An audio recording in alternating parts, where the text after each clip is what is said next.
So Isaac Hayes III is calling the Grammys the LA Awards and saying Kendrick Lamar only wins because the Grammys are based in Los Angeles. And honestly, this argument falls apart the moment you look at history. And here's the context behind it all.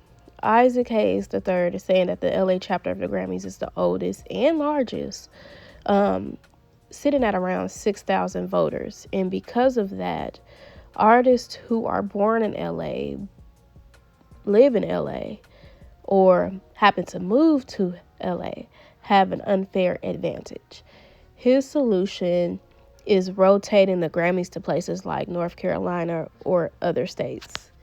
Here's my problem with that. This energy is brand new. There was no campaign to fix the Grammys when other people outside of the West Coast were winning. There was no outrage when Killer Mike swept. There was no outrage when Jay-Z, Macklemore, or other non-LA based artists were winning major awards. But now that Kung Fu Kenny has swept 2 years in a row, suddenly the Grammys are rigged. When you look at Isaac Hayes III's own history, the bias is obvious. In his top 10 rapper list, just a few short years ago, Drake was ranked at the top and Kendrick Lamar was literally dead last. So now we're supposed to believe that this is some objective concern about fairness. Isaac Hayes III also publicly showed that he voted for Glorilla. But people pointed out correctly, that is, that he has production credits on her album Glorious. So if she wins, he wins. That's not an opinion. That's a vested financial interest. He doesn't have that interest with Kendrick, and that matters when you're accusing of other voters of being biased. Another thing is the Grammys aren't open to the public. You don't just sign up. You need references. You need credibility. These are industry professionals. So the issue becomes when Isaac Hayes III implies that LA voters are just blindly voting for Kendrick because he's from California. He's basically saying thousands of vetted professionals cannot think for themselves. And he actually has no idea of how those people voted. If LA really controlled the Grammys, he needs to explain why Snoop has no Grammy wins, Tupac himself has no Grammy wins, E40 has no Grammy wins, Too Short, YG, The Game, Mac Dre, Ice Cube, all these West Coast based artists literally have no Grammys. But it's a LA award? What are we talking about? The only West Coast rappers to consistently win, or period, at all, are Kendrick, Tyler, and that's it. Off the top of my head, that's the only two I can think of. If we're talking about the last 10 years, Kendrick Lamar and Tyler, the Creator. So if the LA bias is real, where were the awards for everybody else?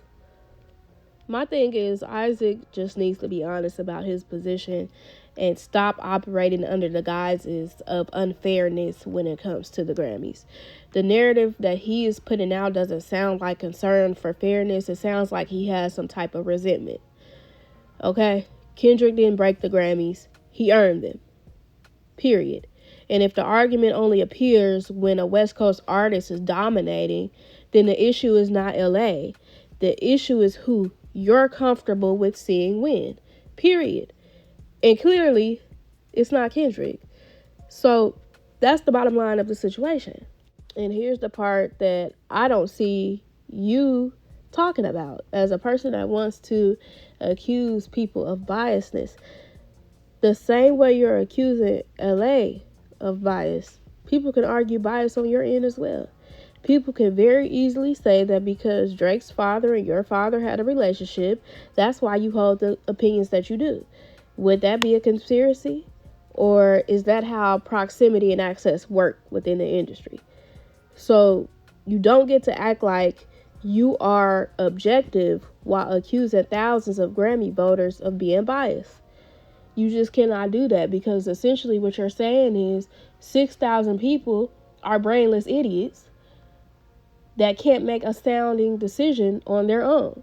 You're essentially saying that, what? Are you trying to say that TDE bought votes from 6,000 people?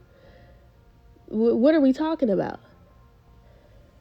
So let's talk about Isaac's top 10 list, because this is where all of this really falls apart for me. You put Drake as number one of the top tier rappers of all time. You put Drake at number one, and you got Kendrick at number 10. And then you have Eminem ranked at the bottom. You got Tupac ranked towards the bottom. And you got Lil Wayne and B.I.G. below Drake. So that alone tells me that this has nothing to do with art. This is not about culture.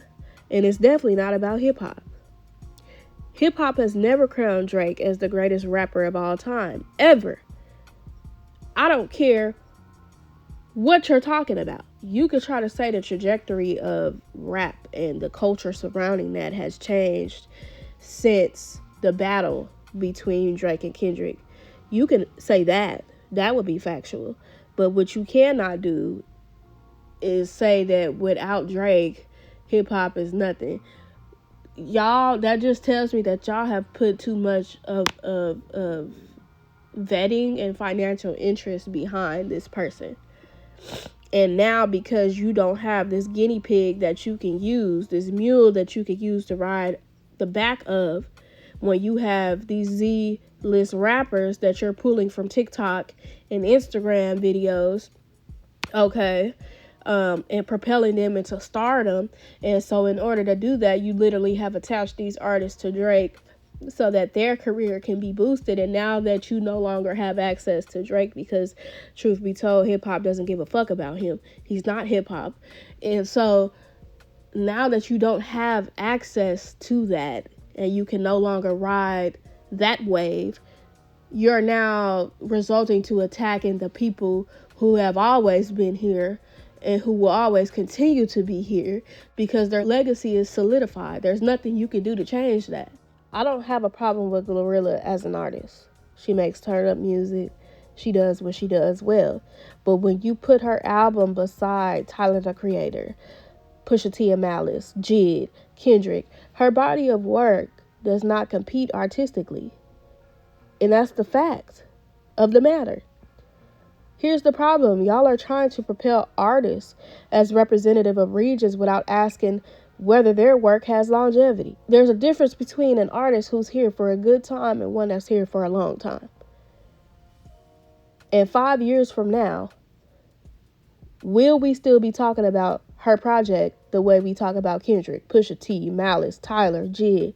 No, we won't. Y'all aren't even talking about it now. So that tells you how long it lasted.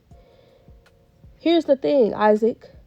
If you really want the South or the East Coast to sweep the Grammys, then put forward artists who can actually stand next to these guys without excuse. Someone like Lady London could go bar for bar, concept for concept, pen for pen with these men. But y'all aren't investing in artists like her. You're investing in artists who are here for a good time, not a long one. So you're reaping the benefits of the work that you're putting out. Y'all don't honor artistic expression for real. Y'all don't really care about hip-hop. Because if you did, you would be investing in artists who have longevity. Even if it might take them a year or two to pop off, that year or two is enough to solidify a legacy, because they're putting in that work. We have to stop pretending like we don't know what's going on. If Kendrick is winning, it's because when the work is put side by side with other people, it holds up. It stands the test of time. And if you don't like that, the solution is not to move the Grammys. The solution is to move your standards.